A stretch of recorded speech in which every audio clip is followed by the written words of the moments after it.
In this video, I'll show you how to register your policy on AAA auto insurance. And if you're new to AAA, we'll include our referral link in the description below so you can sign up and start enjoying member benefits right away. To start, open the website, acg.aaa.com. Then click on Sign In.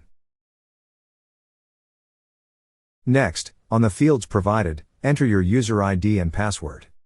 Then click on Sign In. Once you're signed in, you will see several tabs at the left side of the screen. Click on the tab that says Manage AAA Insurance. Then, at the bottom of this drop-down list, you will see an option that says Register My Policy. Click on Register My Policy.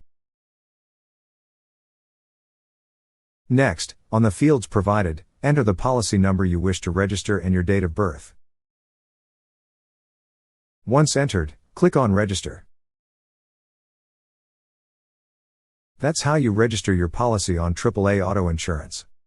Thank you so much guys for watching, and if you have not yet subscribed to our YouTube channel, please subscribe to our YouTube channel as we create tech videos related to financial apps almost every day.